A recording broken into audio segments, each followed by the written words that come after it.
We're going into season 2. We're so excited about that.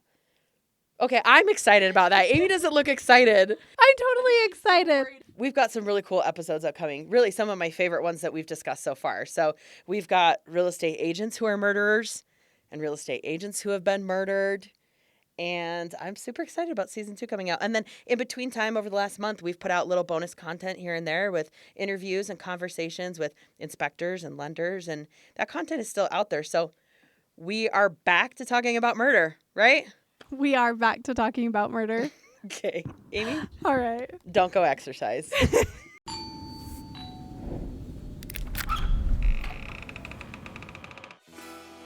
Welcome to Real Estate and Murder, a podcast about real estate and murder. I am Amy Brockbank. And I am Sarah Brager. We are both licensed real estate agents in the state of Utah who have a common fascination with true crime. We are here to tell you stories of murder amongst the real estate community. It might be an agent, it might be a client, it might be an undetected serial killer. When it comes to real estate crimes, some are predators and some are prey. We just want to issue a trigger warning. The content of these cases can be difficult to hear from time to time, and please listen with care. All right. So, Amy. Yes. Hey, why don't you tell me what you did in real estate this week? Oh, this week was crazy a little Again? bit. Yeah, Okay. I mean, it's always crazy. It's the time of year, right? We're headed into end of school, spring, summer. So true. Families are wanting, this is the time of year where families really consider if they're moving or not. Yeah, which makes sense. Yeah, because of school starting and. Yeah, absolutely. Yeah. I took a couple calls. I have some clients that are interested. There's a couple of them that are still trying to get pre-approved. I mean, sometimes that takes a little minute. Luckily, with the lenders that I particularly use, like if they are not pre-approved today, it's not a no. It's just these are kind of some steps that you need to do to get pre-approved. Absolutely. And so I think that helps. Let clients know, okay, I have 3 months or I have 6 months or, I just need to get a couple things in order. It's super helpful so that it makes the buying process less stressful. Yeah, you help them pave a pathway. Yeah, exactly. Right. So it's very normal for the pre-approval process to not be overnight, to not be fast, right? Yeah. And I think it's a great idea. And I recommend to all of my interested potential clients, let's just start planning right now so you have an answer. Yeah. Yeah. And that's super helpful. So that's a great way to spend your week. And it maybe doesn't sound like that would make us crazy busy, but it is because every client is so individual. Well, there's a lot of upfront questions that end up happening. Right. Yeah. And everyone's needs are different. Yeah. Yeah. All right. How about Good you? week. This was a busy week for me too. Like you said, it's the seasonal time of the year in Utah. It's warm weather.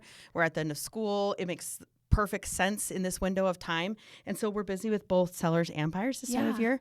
So, I've been doing some buyer consultations, been getting set up for the next 2 months, just trying to pre-plan as much as I can. And actually have spent this week helping a client pack up and get ready to move. Yeah. Oh. Yeah. Which, sometimes a client gets really stressed when there's a lot of to-dos on their list before they can so much move. If you just look at one bedroom in your house or deep clean a closet. I cannot. Yeah, no, it's overwhelming, let alone uprooting and starting somewhere. So that's great that you provide that service for your clients. Well, and when you have a good relationship with your clients, when there's a relationship of trust and an element of friendship between you and the client, it's really natural to be able to offer to help. Yeah. So that was my week. And I spent a lot of time on this case. What about you? Oh, yes. Okay. This case is fascinating. So are you ready for me to introduce it? I am so ready. All right. Our topic today is the murder of Mike Emert, a realtor from Seattle. And he was murdered in 2001. Yeah. So this case starts out as pretty simple and straightforward, but then you start to untie the shoelaces and all of a sudden you can't get your shoes off because you're just in it. Yeah. This case goes deep. So I'm excited to jump into it. But before we start and tell the story of Mike, Amy, why don't you tell us some of the market statistics for the Seattle area? I know you've got specific neighborhoods, but we're going to add this element to all of our cases so that everyone listening can kind of understand the context of the local market. Yeah, for sure. Okay, give it to me. Okay, so just a heads up for our listeners. We do not practice real estate in the Seattle area. And so these are like market stats that we get online, but as you and I both know with our localized market, that's why people hire us particularly. Like, no, I know what you're saying. I know. Okay, I got don't know how we could say Amy. We just had an eye conversation, an eye-to-eye conversation. I think what you're getting at, correct me if I'm wrong, is that we can use broad and generic online statistics that are generated by calculators, right, that don't have interpersonal details of a situation or an example. And so we're giving broad statistics, but a real estate agent can get specific because they have actual access to data. Well, that's and not public. They know their specific environment. Right. So, yeah, as we were saying, because we're not experts in this field, like I just took the general data. Well, we're experts in the field, but not in the Seattle field. In the Seattle field, yes. Okay, so Mike lived in Redmond, Washington.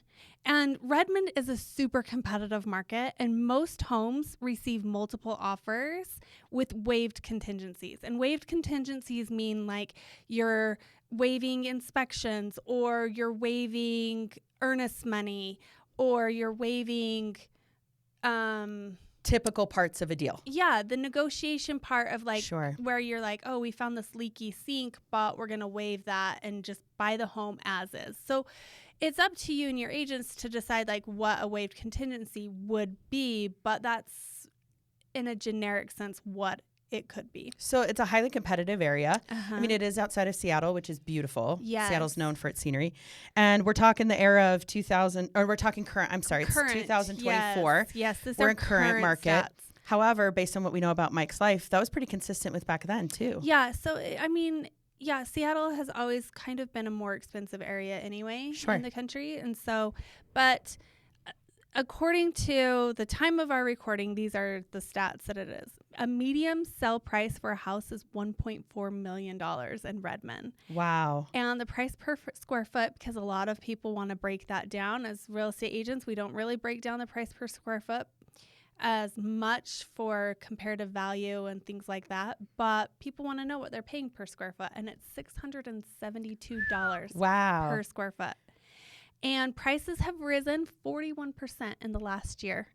So wow, 41%. 41%.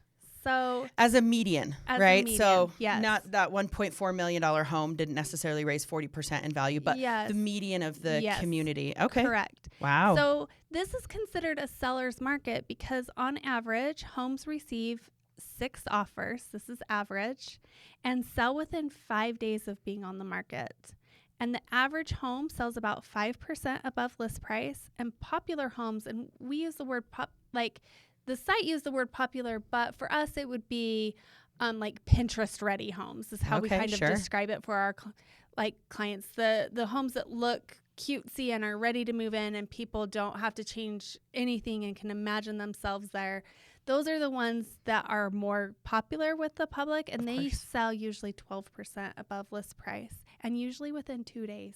Wow. They go under contract. Amy, you want to move to Seattle? I don't. No. We don't have to buy a house yet, but I'm saying let's sell real estate in that market. Yeah, I actually love a good competitive market. Yeah. I actually thrive in that competitive zone. Yeah, you do. You like that. But you like the multiple high pressure offers. Yeah, for sure. I like it too. It's really stressful for my clients, but it is. You know, yeah, as it an can agent, be stressful. Like it makes you think outside the box on what's going to make your offer stand out. Which is the part I love. So most of Redmond have lived there for a long time. They stay in the community, but like 20% are moving in, and they're moving in from places of like San Francisco, New York, and Washington, D.C. Oh, so they're leaving the super expensive areas to go to the medium expensive areas. Exactly, which is why I like the house price. But anyway, that is the Redmond, Washington statistics for you. And a part of what you said, I just want to make a note really quick. You said that it's a desirable area, so people come and they stay, right? Yes. Which is a big element of that competitive market because, and we have some markets here in Utah that are similar to that, because within a highly desirable community, once a home comes up for sale, because it's rare to have a home come up for sale. Yeah, in certain neighborhoods. Then you get, multiple bids and a bunch of interested buyers because they're all waiting for that one home. Well, and there's generational families here, and I'm assuming in Washington too. Yeah. So That's a part of the competitive element, though, so our audience understands. Sometimes it's not just that a home is, well priced or that it's in a great location. Sometimes it is the fact that availability is so low because that community is so desirable. yeah. All right. Thank you. Yeah. I think that's fascinating. I'm excited to, because you and I are still learning as we do this process, but we're learning about all these markets as well. Yeah, for sure. Okay, And how they so compare.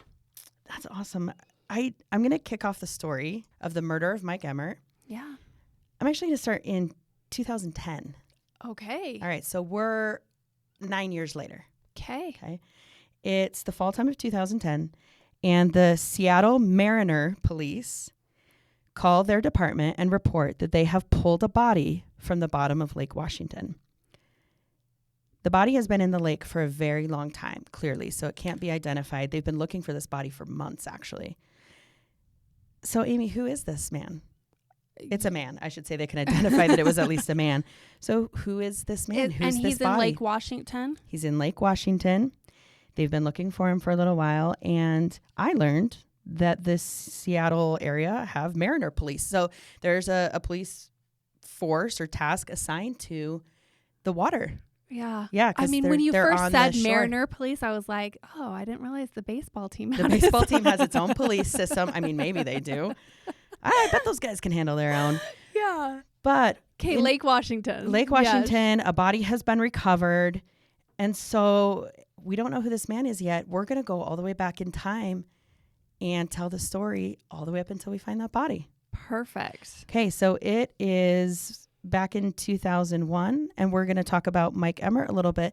Amy, why don't you tell us about Mike before we talk about his death? Why don't you fill us in on who he was? So Michael Angelo Emert was born on November 13, 1960 in Walla Walla, Washington. His parents were Angelo Licati and Sandra Emert. And when Mike was 6 years old, his parents divorced, and Mike would have his surname changed to his mother's maiden name. Mike graduated from Walla Walla High School in 1979, and he attended Washington State University in Pullman. And our listeners might recognize that university because there's a current case going on in Idaho of 4 co-eds that were killed, and the suspect actually went to school at the Washington State did not University. even make that connection. Yeah, that's so true. So anyway, Mike went to school there, and he married Cynthia Miller on August 1st, 1981 in Walla Walla. And Mike began his own business right after college called Superior Seed Company. And Mike and Cynthia would divorce on September 12th, 1988 in Franklin, Washington. And they didn't have any kids. They were married 7-ish years. And then Mike got into real estate, and he was a very successful agent at Windermere Real Estate East. And that's based in Kirtland in the early 90s. And he won Regional Realtor of the Year and was awarded the Puget Sound Real Estate Professional. He won it twice, 2 years in a row, 1998 and 1999. I just want to say really quick. Yeah. Real estate is and always has been a very competitive market because as real estate agents, we're all entrepreneurs. So it's a competitive market. So winning awards like that, like top realtor, those kind of recognitions, that's really significant. Yeah. And people hire agents that are kind of award winning, or because it translates to, you know what you're doing, or you know how to take care of a client. Absolutely, it does. Yeah, if your face is on the side of a bus, you've probably made it. Yeah, or, Or you just paid for it. Yeah, you just paid for the advertising, but it's okay. Mike was known to be a luxury agent. And while he was working in his real estate office, he met a fellow realtor named Mary Beth Chandler.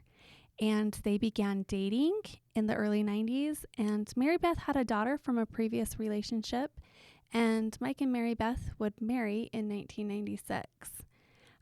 Mike would raise Lauren as his own, and he volunteered as the basketball coach while she was attending middle school. That's very sweet. Yeah. So that is about Mike. All right. So all in all, overall, successful realtor, loving husband, which we know because his wife Mary Beth shows up in a lot of interviews.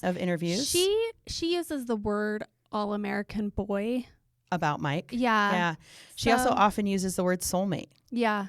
Yeah, they were deeply in love, wonderful partners. They were in the same business, Yeah. which is either super interesting or really challenging to do as a couple. And he sounds like he was a great dad. You know, he brought Lauren into his life and took her on as his own. Yeah. All right. Well, unfortunately, then let's get into the part of the story where Mike loses his life. Okay. So, Amy, I'm going to tell you a little bit about the murder. Okay. And this one is a little bit gruesome. It's a little tough to swallow when you think about being a real estate agent and that this has happened to people or is the potential to happen to people. So this one was a little tough, but let's get into some of the details. So it's January 3rd, 2001, and Mike meets a client named Steve. Okay. He's going to go take Steve to see a home. However, instead of meeting at the home, they meet at a place called the Kirkland Place Mall. So it's a big mall parking lot. They meet there. Well, and I will say there was a time where agents drove their clients along in their car and they would not meet up at the house. Now we've kind of transitioned out of that, but it was pretty typical to meet a client somewhere and ride together, and you'd hear all about like what they were looking for and a little bit about them. And it was a way for agents to get down to what they really wanted with their clients. Yeah, and I think it was more of an opportunity for the agent to be like sharing about the neighborhood as they drive through it. And, you know, look, this house that you want to see is so much better than this one that just sold. It's like a touring opportunity. Yeah. Or this is where your kids will go to school. Yeah, exactly. Yeah. And we have, as an industry, moved away from that a lot for many different reasons. But one reason primarily, like for safety, not just of like the individuals, but just for safety and transportation, and also like insurance purposes. Yeah. You know, if you get in an accident, who's paying out? You know, there's a lot of factors. But this, even at the time, was noted as a little unusual because of where it was, like at a mall parking lot. Yeah. Right? Yeah. And he was known to be a luxury client. Right. So he's not often meeting people in the parking lot of a mall. Yeah. Right. But they both get into Mike's black Cadillac, and they're going to drive over to the home, which is in a neighborhood called Woodinville. Okay. And they're seeing a 3-story home. It was listed at $589,000. Okay. And it's like a beautiful home kind of nestled back in a slightly secluded area. And when I say that, it was like off of the main road.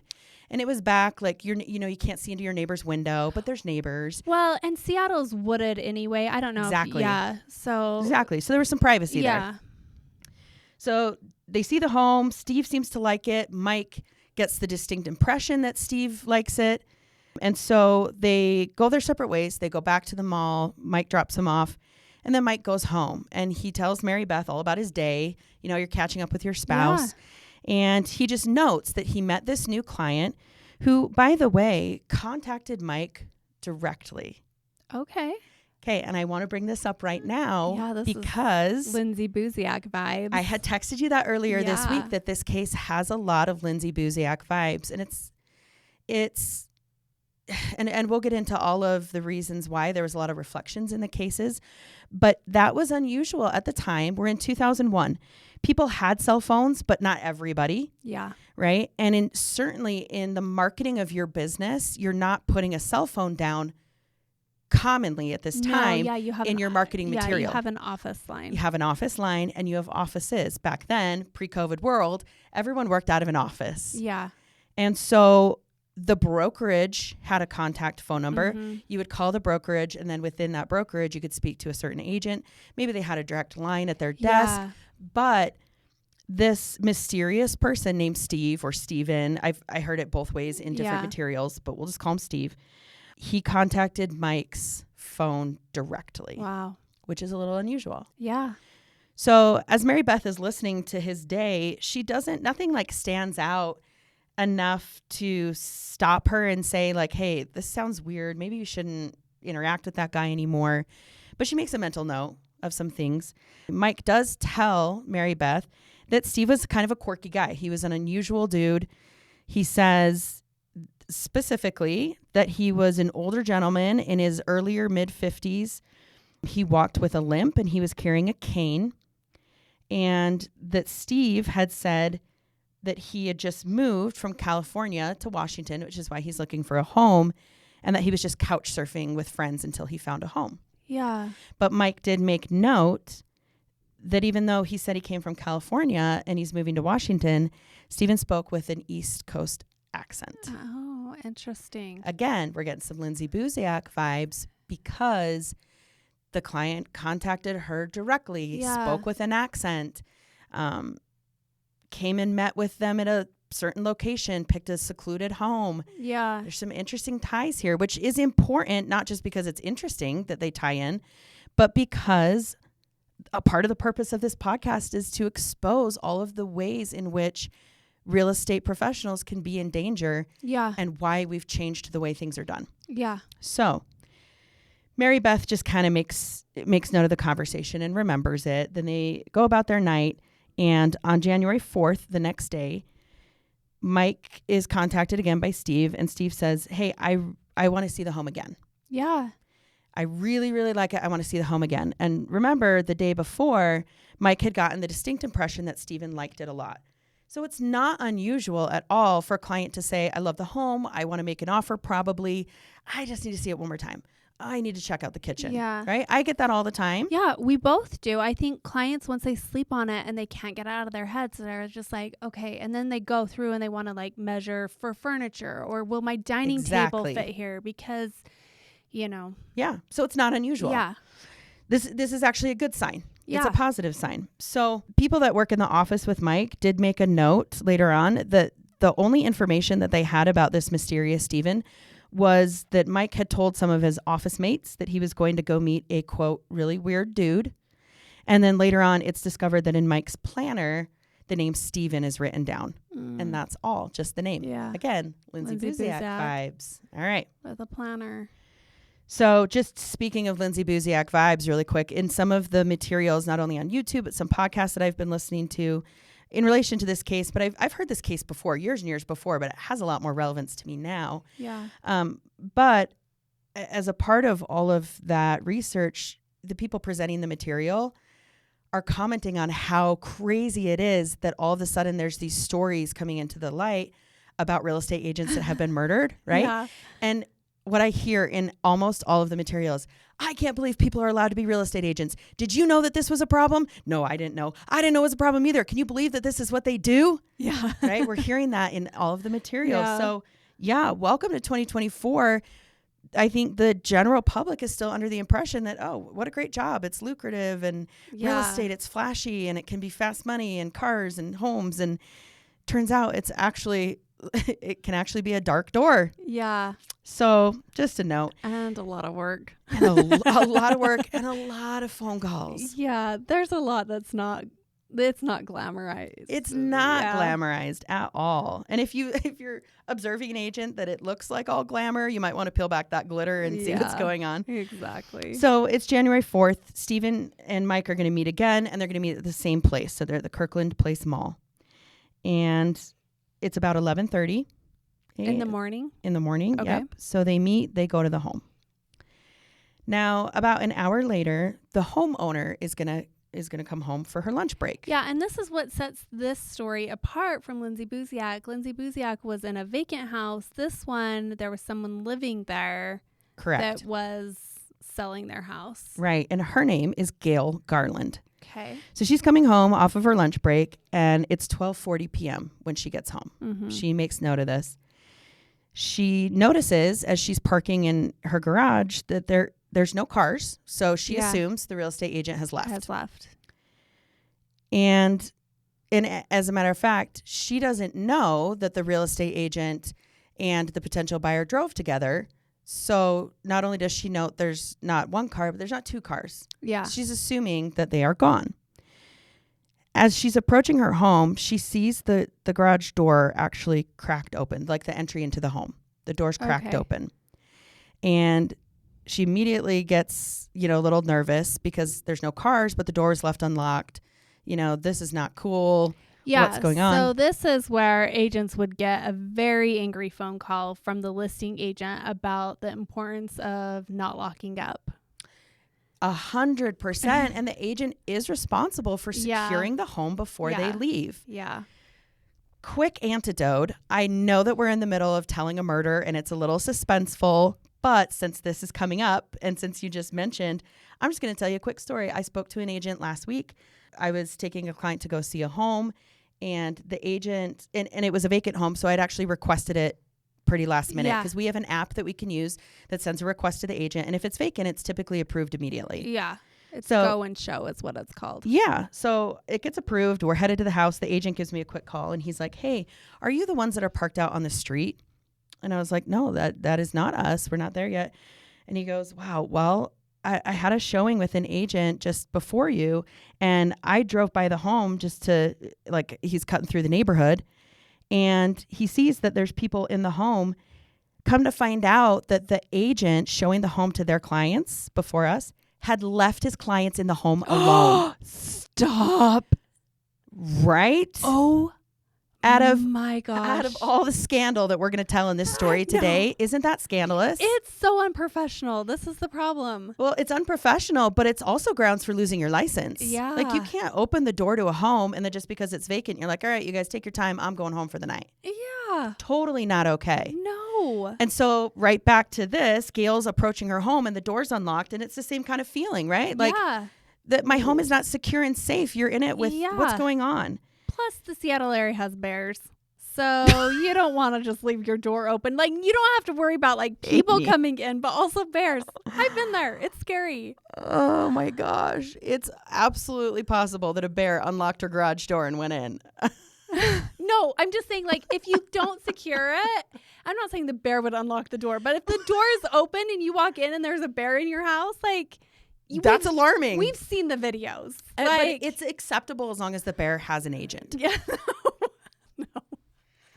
All right. Back to the seriousness of this. Look, sometimes we have to put a little bit of laughter in here because this is about to get real serious. Don't be sorry. We need that. We need the breath of fresh air. So Gail enters her home and she actually immediately hears water running. And she can tell it's from upstairs. You know, have you ever been in a home where if someone's running the bathtub upstairs, it's like thunder? Yeah. The pipes go down the walls. Yeah, exactly. So she starts to head up the stairs and she's even being a little cautious because now her door was unlocked. The water's running. Is somebody showering in your home? Like, what's going on? Goldilocks situation. 100%, which is also a bear. Yeah. So she's headed up the stairs and she actually starts to see drops of blood on her stairs. Oh, goodness.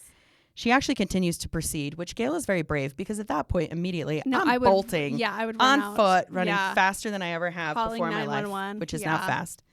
But she gets into the hallway and now she sees that there's actually a lot of blood everywhere and it's wet and there's drag marks through the blood. So we're not dripping blood, there's blood. And she actually proceeds to open up the hallway bathroom door because that's where the water is running from. And sadly, she discovers the body of Mike Emert. His body is in the bathtub. He is bloodied and has been beaten to death. And the shower is running directly onto his body. Yeah, he's been stabbed. He's been stabbed. He was beaten. There were bruises, lacerations on his face and his head. So this is a horrific scene. Could you imagine walking into that? No, and she doesn't know this person. I'm sure she doesn't because he wasn't her agent. That's true. At this point, she doesn't know if it's the agent or someone who is seeing the home or somebody who broke into her home. Yeah. But it is a tragic, bloody scene. So she calls the police, of course. They come and discover that Mike was stabbed 19 times, according to his autopsy. Wow. However, like I said, he was beaten as well. And the autopsy report shows that the first blow to his body that would have incapacitated him would have been a blow to the back of his head. Oh, so he was snuck up on. Yep. So the police determined that he was touring the home with the client and he was ahead of the client. Wow. And because of all the drag marks on the floor and the carpet into the bathroom, we know where the crime took place in the home. Mm-hmm. And then Mike's body was dragged down the hallway and put into the bathtub and the shower was turned on. Okay.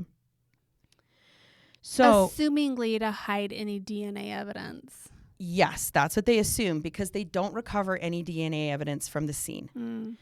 And so the police come to this assumption that, yes, that's why the water was running to get away or to do away with any trace evidence. However, they also have like nothing to go on now, right? But they do know, because they identify Mike Emert's body, that he met a client there. Yeah. I also wondered with the water, because you often hear about body temperature and they can't determine what time someone was killed. Right. And so I had wondered what the temperature of the water was. If it was hot or cold. Yeah, to kind of see if they could. I mean, obviously they knew what time, or could find out what time Mike was meeting a client, but I'm not sure that the killer knew that the homeowner was going to come. And, of course, like she missed it by, had to be minutes, very close. really. Yeah, because they met at the mall around 11:30. Yeah. Mm-hmm. So police also assume, because of all of these circumstances, they can't find any DNA and the shower was running, that whoever killed Mike was either a professional hitman, or at the very least, this was not his first kill. Yeah. So the shopping mall is in Redmond, correct? And Yes. then Woodinville. So it's about a 15-minute drive between Redmond and Woodinville. So also similar to Lindsay Buziak, in the sense that there was a tight window of time between the murder and the discovery of the body. Yeah. So at this point, the police are still processing the scene.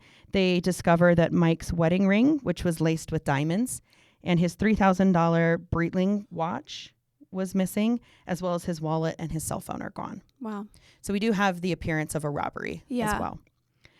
So but nothing in the house is taken, or not the house that they know isn't of. ransacked. Okay. Nope, the house isn't ransacked. Gail doesn't report anything missing from the home. So the police call the real estate office, like they're looking to find where this person came from, and they actually get a hold of Mary Beth's mom, who works at the office. So she answers the phone, intercepts this call, and sadly, she is the one that then calls Mary Beth to tell her that Mike has been killed. Mm. So police are going to start investigating, and they actually, I believe it's a day later or far later in the day, they find his Cadillac Escalade, back at the mall. Oh. And they actually collect some DNA evidence. They actually find some traces of blood, and they're able to collect some samples. Okay. So the killer didn't leave behind any DNA or trace evidence at the scene, but they do find some in the car. In the car. So now we know that the killer took the Cadillac and fled the scene, parked it back where it would have been in the first place, and took off. So police are like, whoever this Steven is. Yep. Yeah.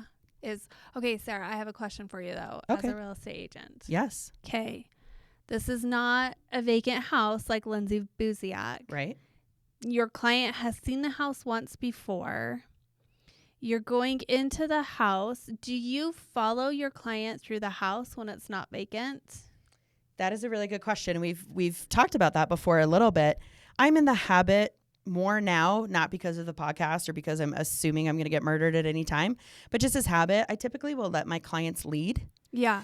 A lot of clients, at least that I work with, seem to prefer that they walk through the house and then I'm just kind of attending them as they go through and answering questions. Although I have actually had a few clients, a handful stand out, that ask me to do the leading through the home. Okay. But I kind of think, given the times, more back in the 2000s, kind of like we said, it wasn't too uncommon for the realtor to drive the client around. And it also was it was a more common practice to tour the home as the tour guide. Yeah. Right? Here's the first bedroom. And you see that in the media. Yeah. You see it in I movies. just didn't know, like, with the second, because everybody has their own preference that they do it, right? With the second showing, if you're just like, okay, yes, just go through the house, which on a vacant house, I'm more like, I just usually wait in the living room or whatever. If it's vacant, I'll just be like, you guys go look. Like, I'll be here for any questions. Mm-hmm. If it's occupied, meaning someone's living there, their stuff is still there, vacant in my definition means that they've moved all their personal belongings out, right? Yes. I will wait like in a doorway or, in the same hall. Like, so I'm following them, but I'm there, so I'm also making sure that I can tell the listing agent if anything went missing, that it wasn't my client. Sure. Yeah. We have to be vigilant as agents, and we have to be responsible and accountable because we are licensed to do what we do, and we have to protect the general public in that sense, right? Yeah. The homeowner and the people in the home that you're touring. Yeah. So good point. A few days later, actually, the police do discover that Mike's cell phone made some phone calls over the next few days. So whoever the perpetrator was, he actually took the cell phone with him and used it. Oh, really? Mm-hmm. And then a few days later, they do find his wallet at the ferry terminal at Pier 52. Again, Lindsay Buziak vibes, because a ferry terminal was likely the escape off of the island in Lindsay's case for the killer. And they are actually in a similar geographical area, because Lindsay died in Vancouver, no, British Columbia, and this is in Seattle. So unfortunately, they don't have a lot to go on except what they do know about this mysterious Stephen. They enter the DNA samples into CODIS, which is a newer system getting up and running, right? Amy, I'm going to put you on the spot. What does CODIS stand for?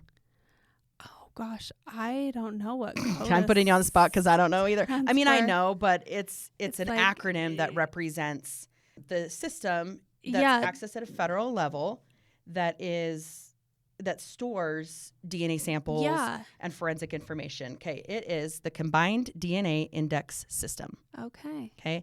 And we're in 2001, remember, so this is fairly new developing technology. Yeah, I remember when they were trying to develop it because states were not talking to each other. And then there was no way to kind of track suspects that were moving out or had committed other crimes in other areas. And it's a common theme in earlier crimes that jurisdictions wouldn't or weren't able to cooperate. Even like same states, like people weren't talking. Which is why a lot of serial killers went undetected for years and years and years and years. So CODIS was a great thing.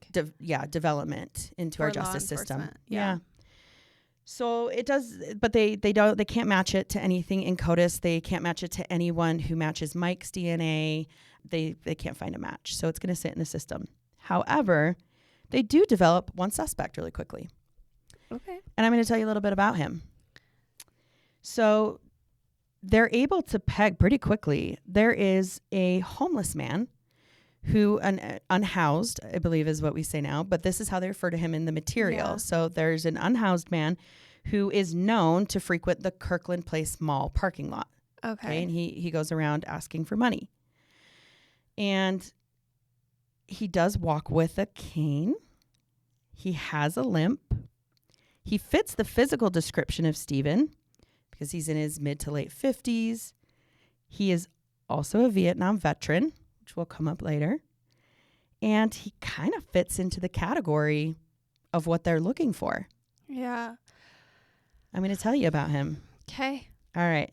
This is going to be our Surprise Amy segment. Yeah, I don't know anything about him, but I'm also very sad that it just seems like that's like the easy target, you know? That's exactly a part of what we're going to talk about, is that in our society, there is a prejudice against the unhoused. Yeah. And there is and has been for a long time sort of a common societal belief that people who are unhoused have done it to themselves, made that choice, they deserve it in some way. Or that they're all criminals for some reason. Right. Yeah.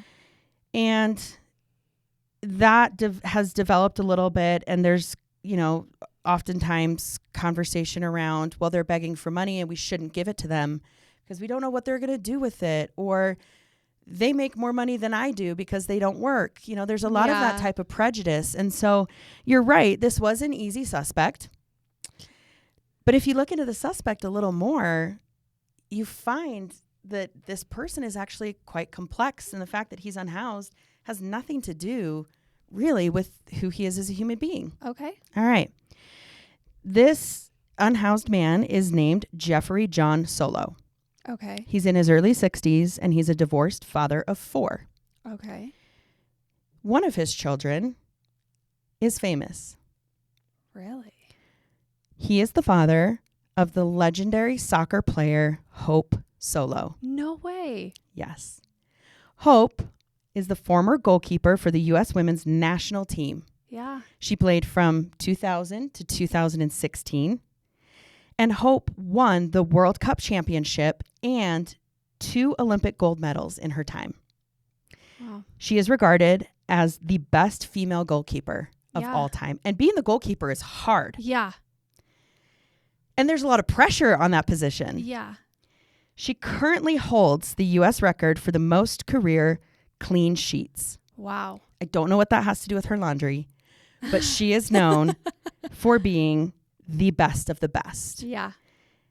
Actually, a clean sheet. I don't know soccer very well, but I do know that means she has a record for how many games no one was able to strike a goal against her. Yeah, against her. She's phenomenal. She is world renowned. Even I recognized her name. Yeah. So Hope was born in Richland, Washington, so right around our area. She was born in 1981. And Jeffrey, her father, was in and out of her life. Okay. However, when he was around, he taught Hope to play soccer. Oh, no way. Mm-hmm. At 7 years old, Jeffrey came over to pick up Hope and her brother to take them to a baseball game. And they were super excited to see their dad. And even though they didn't get to spend a lot of time with him, they loved him. Yeah. So they were excited. But instead of heading to the stadium, he heads west into Seattle for 3 hours. Oh, no. He gets a hotel room, and the kids are so excited because they think they're on vacation. And they're just like, oh, we get to spend time with Dad. Oh, he just tricked us about the baseball game. Shoot. Several days later, Hope is feeling like something is wrong. Maybe this isn't much of a vacation. We're just staying in a hotel room. And they actually go to the bank, and it is in this bank lobby that police approach and arrest Jeffrey for kidnapping his own children. Yeah. Okay. So that's a pretty significant. Also very traumatic experience Absolutely. for their kids Absolutely. to see their dad arrested in front of them. And remember that Jeffrey is the one that taught Hope how to play soccer, and she has a great affection for her dad. So actually, she rekindles her relationship when she's attending the University of Washington and playing soccer. Yeah. So Jeffrey is now a suspect in the murder of Mike Emert. And Hope actually wants to work really hard to clear his name because she loves her dad. This is actually right in the time of her soccer career taking off. Wow. So stressful for her. Stressful, but she's also taking a bold step forward to protect her father, in which she tells the police in an interview and in public, in conversations, she says, look, he was in and out of my life, but he was a great father. He raised me to be the person that I am, and he showered me with love. He is a con man, but he's a good person. He just didn't know how to be a husband, a father, or a responsible member of society. That's an interesting statement that you can be a con man and a good person. Well, it's complex, I mean, I understand right? her side of it. Yeah, her love for her dad, trying to separate the person and the things that he's maybe done in his past, but yeah. Sure. And he's being investigated, so he actually admits to the police. He's very cooperative. He's like, hey, I'll tell you everything. Yeah. All right, I'm a fraudster. I'm a con man. He does have fraud convictions from the late 1970s. He says, okay, I do actually every once in a while try to meet female real estate agents by pretending I'm a buyer and I want to see the house. So it makes sense that we're here. He's like at the coffee station with his coffee, or the police station being interviewed. He's like, yeah, totally. I get it. Oh, I get why I'm here. Oh my gosh. But he's incredibly cooperative. So he actually willingly gives samples of his DNA and takes a polygraph, passes with flying colors. Flying colors. So at this point, the police actually rule him out as a suspect. Even though he said he's a con man's like, there's a lot of people that can pass a polygraph. I think Ted Bundy took a polygraph. I mean, that's a good point. You admit you're a con man and then you pass a polygraph. I'd be like, okay, so. So he kind of check marks all the boxes for what they're looking for, but because of his cooperation, he's actually cleared as a suspect. Okay. So that's 2001. We're going to fast forward to the next part of our case, which is actually going to take place in 2010. Wow. All right. All of this time, Mike Emert's murder is a cold case. Yeah. All right. They have no leads. The DNA didn't match anything. The police are at a loss, but there's nowhere to go from here. Wow. Okay. So we're actually going to talk about now a neighborhood called Majestic Lake in Washington. And I will fill you in all about that part of the story in just a minute here. All right. Sounds good. I'm excited.